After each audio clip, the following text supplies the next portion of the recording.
Hello students, आज मैं ये वीडियो भेज रही हूँ एमपी बोर्ड के बच्चों के लिए।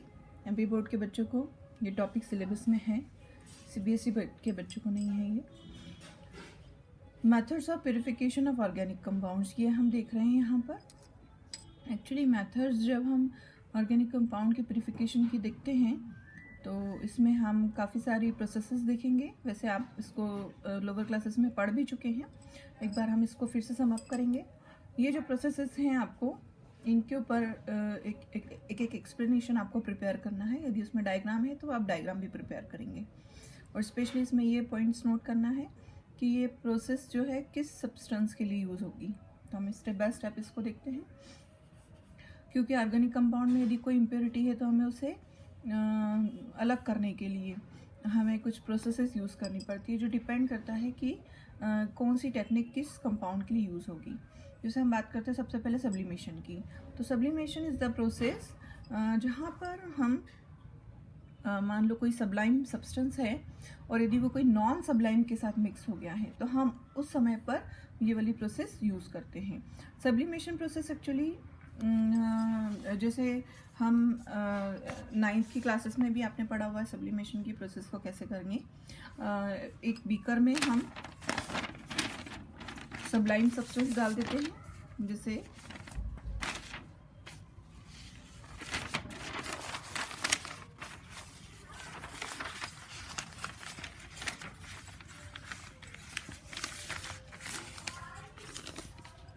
हमने एक बीकर लिया, उसको ये हमने फ्लेम पर रखा है। इस तरीके से हमने बीकर या फिर चाइना डिश लिया, इसमें हमने यहाँ पर सब्लाइम सब्सटेंस रखा है। मान लो सब्लाइम सब्सटेंस हमने लिया है यहाँ पर आयोडीन या नेफ्थलीन, ये सब सब्लाइम सब्सटेंस है। मान लो ये किसी नॉन सब्लाइम के साथ में मिक्स हो गए हैं तो इसको हम इसे हीटिंग के लिए रख देंगे, और उसके ऊपर इस तरीके से उल्टी कीप रख देंगे फनल, और ये फनल का लॉन्ग वाला हिस्सा है और यहाँ से ये ओपन है फनल, तो यहाँ हम रुई या कॉर्क लगा देंगे। अब मान लो ऐसे हमने इसको हीटअप के लिए रख दिया है, ये नॉब है, ये बर्नर है। जब हम इसको हीट करेंगे तो क्या होगा, सब्लाइम सब्सटेंस, क्योंकि सब्लाइम सब्सटेंस हीटिंग करने पर सॉलिड स्टेट से सीधे गैसेस स्टेट में जाते हैं, तो ये यहाँ से सीधे गैस में जाएगा और ऊपर जाकर के, क्योंकि यहाँ पर इसको ठंडी जगह मिलेगी तो यहाँ पर वापस से अपनी सॉलिड स्टेट में आ जाएगा। तो मतलब सॉलिड से ये गैस में कन्वर्ट होगा, वेपर्स उसके ऊपर जाएंगे और यहाँ जाकर के फिर से ये अपने आप को यहाँ पर सॉलिड स्टेट में कन्वर्ट कर लेंगी। तो इस तरीके से जो भी सब्लाइम सब्सटेंस होगा वो आपको यहाँ मिल जाएगा और नॉन सब्लाइम नीचे ही रह जाएगा। तो इस तरीके से सब्लाइम प्रोसेस ऐसे सब्सटेंस के लिए यूज़ होती है जो सब्लाइम नॉन सब्लाइम के साथ मिक्स हो गए। सब्लाइम इट मीन्स कि ऐसे सब्सटेंस जो सीधे सॉलिड से सीधे गैसेस स्टेट में मूव करते हैं, जिसमें लिक्विड स्टेट आ ही नहीं पाती है। तो ऐसे सब्सटेंस को हमें यदि सेपरेट करना है तो हमें उसको जैसे मैंने मेथड बताई है उस तरीके से हम उसको प्यूरिफाई करेंगे। यदि हम क्रिस्टलाइजेशन प्रोसेस की बात करते हैं, सेकेंड टेक्निक, तो actually crystallization solid organic compounds के लिए यूज होती है, and it is based on the difference in the solubilities of the compound and impurities in a suitable solvent. तो इसको हम कैसे प्रोसेस करेंगे कि जैसे ये वैसे आपका प्रैक्टिकल का पार्ट भी है। जैसे प्रैक्टिकल में हमने देखा है इसको कि मान लो एलम है, फिटकरी है, उसको यदि हमें क्रूड सैंपल है तो उसको सबसे पहले हम पानी के अंदर डिज़ोल्व करते हैं। पानी के अंदर डिज़ोल्व करने से क्या होगा कि उसमें जितनी भी नॉन सोल्यूबल इम्प्योरिटीज़ हैं वो अलग हो जाएंगी, और क्योंकि फिटकरी सॉल्यूबल सब्सटेंस है तो पानी के अंदर घुल जाएगा। फिर हम उसको फिल्टर से पास ऑन कर लेंगे, फिल्टर पेपर से, तो उसकी सारी नॉन सोल्यूबल इम्प्योरिटीज़ निकल जाएंगी। उसके बाद में हम जितना भी फिल्ट्रेट है, क्योंकि अब वो इसके अंदर फिटकरी या पोटाश एलम जो हमारा है वो सॉल्यूबल फॉर्म में है, तो हम उसको स्ट्रॉन्ग हीटिंग करेंगे और उसको नियरली सैचुरेटेड सॉल्यूशन तक उसको हीट करके इतने टेम्परेचर पे उसको हीट करेंगे। जब वो नियरली सैचुरेटेड सॉल्यूशन के उस पर पहुंच जाएगा टेम्परेचर पे। तो आप जैसे जैसे उसको धीरे धीरे ठंडा करोगे तो उसके जो हमारा जो प्योर सब्सटेंस है उसके क्रिस्टल्स आपको मिलना शुरू हो जाएंगे और उसमें जो सॉल्युबल इम्प्योरिटीज़ है उसके अंदर ही रह जाएगी।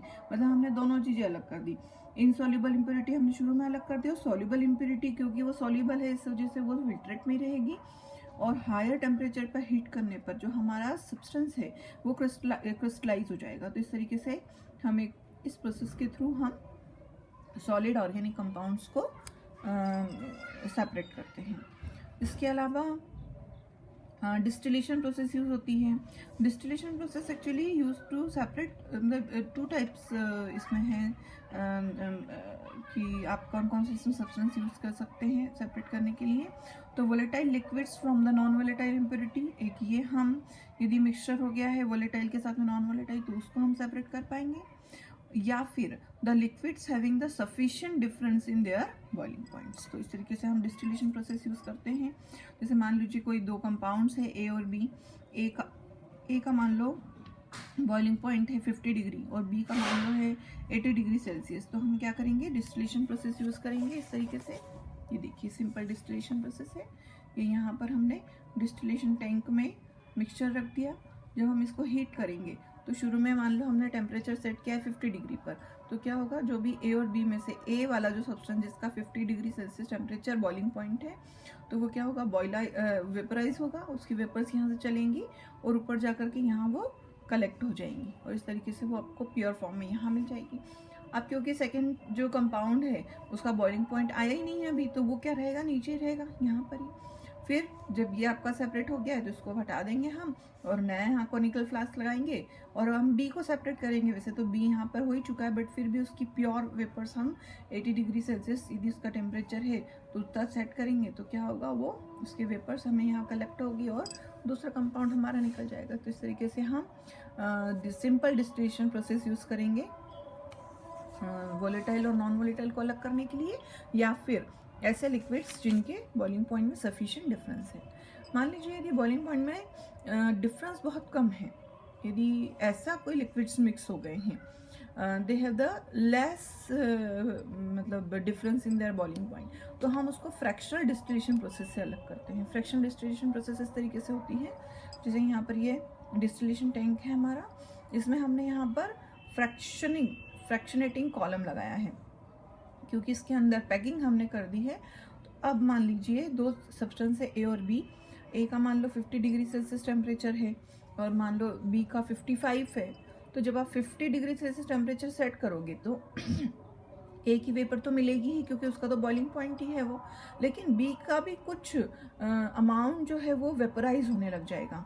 बट क्योंकि बी का एक्चुअल बॉइलिंग पॉइंट आया नहीं है उस वजह से जो ऊपर चढ़ेंगी वेपर्स वो ए की वेपर्स तो बहुत अच्छे से ऊपर तक चढ़ेगी, फ्रैक्शन में से बाहर आ जाएंगी और आपको यहाँ पर उसकी वेपर्स जो है कलेक्ट हो जाएंगी।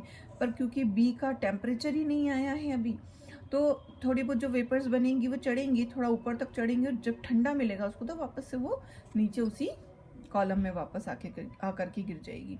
तो इस तरीके से डिस्टिलेशन टैंक में आपको शुरू में जिसका लोअर बॉइलिंग पॉइंट है वो मिलेगा और फिर बाद में जो स्लाइट हायर है जिसका वो बाद में आपको यहाँ पर मिल जाएगा। तो इस तरीके से फ्रैक्शनल डिस्टिलेशन प्रोसेस हम यूज़ करेंगे यहाँ पर।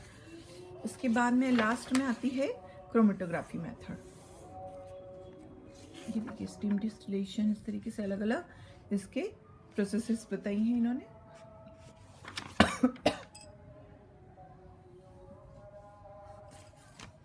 अब इसके बाद में हमें नेक्स्ट करना है क्रोमेटोग्राफी। क्रोमेटोग्राफी एक्चुअली ये कलर्ड सब्सटेंस के लिए यूज़ होती है। इसका थ्योरी ये है कि इसमें एडजॉर्प्शन प्रोसेस यूज़ होती है और क्रोमेटोग्राफी में एक इसमें सब्सटेंस होता है जिसको हम इस तरीके से कॉलम में फिलअप कर देते हैं जो हमें यहाँ पर एज ए स्टेशनरी फेस काम आता है। फिर हम इसके अंदर मोबाइल फेस मतलब जो भी हमारा है सब्सटेंस मिक्स हो गया है, मान लो ABC करके 3 हमारे कलर्स मिक्स हो गए हैं तो उसको हमें सेपरेट करना है। तो हम उसको क्या करेंगे इस तरीके से कॉलम में डालते हैं जब हम कॉलम में डालते हैं तो क्योंकि ये डिसेंडिंग क्रोमेटोग्राफी है तो क्या होगा, लिक्विड नीचे की तरफ मूव करेगा, जो मिक्सचर है वो। अब क्योंकि वो तीनों कलर की एड्जॉर्प्शन की कैपेसिटी अलग अलग है, तो ये स्टेशनरी फेस पर वो क्या करेंगे, अपने आप को एड्जॉर्ब करेंगे। एड्जॉर्ब करेंगे तो मान लीजिए ब्लू कलर है, वो ऊपर ही एड्जॉर्ब हो गया, उसकी कैपेसिटी नहीं है नीचे आने की। मान लीजिए पिंक कलर है, वो थोड़ा और नीचे आया, मान लीजिए ग्रीन कलर है, वो और नीचे आया। तो इस तरीके से आपको क्या होगा, अलग अलग बैंड्स मिल जाएंगे। जैसे यहाँ पर बताया इन्होंने कि 3 सब्सटेंस से A B C, तीनों की एड्जॉर्प्शन कैपेसिटी अलग अलग थी, तो वो अलग अलग फेज पर आकर के अलग अलग मतलब अपने आप को उन्होंने एड्जॉर्ब कर लिया है। तो इस तरीके से कॉलम क्रोमेटोग्राफी है ये। इससे हम डिसेंडिंग ऑर्डर क्रोमेटोग्राफी के फॉर्म में अलग अलग कर सकते हैं।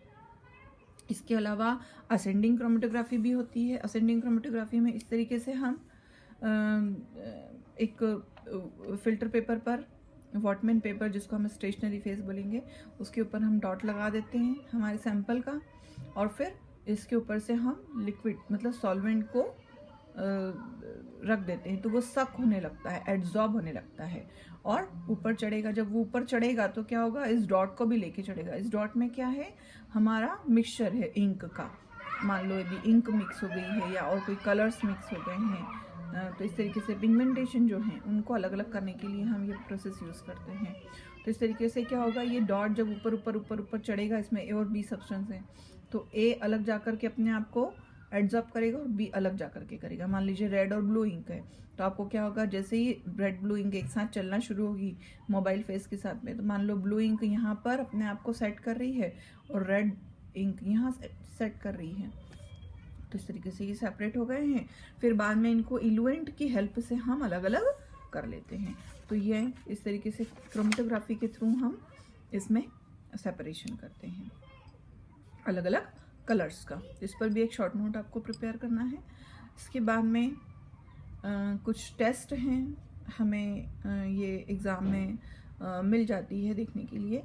ऑर्गेनिक कंपाउंड में एलिमेंट डिटेक्शन हमें करना है, तो इसमें हम कुछ मतलब टेस्ट हमें प्रिपेयर करना है। जैसे मान लीजिए कि नाइट्रोजन का टेस्ट हमें करना है, तो हम इसको कैसे परफॉर्म करेंगे, मतलब ऑर्गेनिक कंपाउंड ऐसा दे देते हैं आपको और उसमें नाइट्रोजन की आपको टेस्ट लगानी रहती है, तो हम कैसे उसको लगाएंगे। तो यहाँ आपको ये बस जो मैं आपको बता रही हूँ आप उतना ही प्रिपेयर करेंगे। हम यहाँ पर सबसे पहले बनाते हैं उसका सोडा एक्सट्रैक्ट, मतलब उसको सोडियम कार्बोनेट के सॉल्यूशन में डिज़ोल्व करते हैं कंपाउंड को और उससे सोडा एक्सट्रैक्ट बनाते हैं। उस सोडा एक्सट्रैक्ट में आयरन सल्फेट आपको डालना है और उसको एसिडिफाइड करना है सल्फ्यूरिक एसिड से। यदि प्रूशन ब्लू कलर आता है तो ये नाइट्रोजन की प्रेजेंस को कंफर्म करता है। ये आपको बस यहीं तक ही प्रिपेयर करना है इसको, नाइट्रोजन की टेस्ट को। इसके बाद में आपको ऐसे ही सल्फ़र के टेस्ट भी याद करना है। सल्फ़र में हम सोडियम फ्यूज़न एक्सट्रैक्ट, मतलब वही सोडा एक्सट्रैक्ट, मतलब हमने पाउडर को किसमें मिक्स किया है, सोडियम कार्बोनेट के सॉल्यूशन में, उसको सोडा एक्सट्रैक्ट हम बोल रहे हैं। इसको हमने एसिडिफाइड किया है पहले एसिटिक एसिड से और लेड एसिड का सॉल्यूशन इसमें मिलाया है। यदि ब्लैक प्रेसिपिटेट आते हैं PBS मतलब लेड सल्फाइड के, तो हम उसको वहाँ पर कंफर्म मानते हैं कि सल्फ़र इसमें प्रेजेंट है। तो इस तरीके से आपको सल्फ़र की टेस्ट ये वाली प्रिपेयर करना है। इसके अलावा टेस्ट है ऐसे ही हेलोजन की और फॉस्फोरस की, वो हमें देखना है। यहाँ पर हेलोजन की टेस्ट के लिए हम क्या करेंगे, सोडियम एक्सट्रैक्ट लेंगे, उसको नाइट्रिक एसिड से एसिडिफाइड किया और सिल्वर नाइट्रेट हम मिला देंगे। अब ये एक ही टेस्ट आपको परफॉर्म करना है जिसमें आपको हेलोजन तीनों एक साथ डिटेक्ट हो जाएंगे। कैसे डिटेक्ट होंगे, वाइट प्रेसिपिटेट यदि आते हैं और यदि वो NH4OH में सॉल्यूबल हैं तो क्लोरीन प्रेजेंट होगा, ये क्लोरीन की टेस्ट हो जाएगी ये। यदि येलोइश प्रेसिपिटेट आता है और NH4OH में स्पैरिंगली सॉल्यूबल, मतलब थोड़े से सॉल्यूबल होते हैं, तो वहाँ पर ब्रोमीन प्रेजेंट होगा। और यदि येलो प्रेसिपिटेट एग्जैक्ट येलो आते हैं और अमोनियम हाइड्रोक्साइड में नहीं घुलते हैं, तो वहाँ पर आयोडीन प्रेजेंट होगा। ये आपको इस तरीके से ये टेस्ट प्रिपेयर करनी है। तो ये हमारी टेस्ट हो गई हैं नाइट्रोजन की, सल्फर की और हेलोजन्स की। बस आपको इतनी टेस्ट इसमें प्रिपेयर करना है। ये आपका यहाँ पर बस आपको इस पोर्शन में इतना ही करना है। ये आपका यहाँ पर ख़त्म हो गया है चैप्टर। इसके बाद आपको कुछ भी प्रिपेयर इसमें नहीं करना है। आपका चैप्टर पूरा ख़त्म हो गया है। ये आपको कुछ भी प्रिपेयर नहीं करना है। ये आपका चैप्टर यहाँ ख़त्म हुआ है। अब हम नेक्स्ट चैप्टर नेक्स्ट वीडियो में शुरू करेंगे।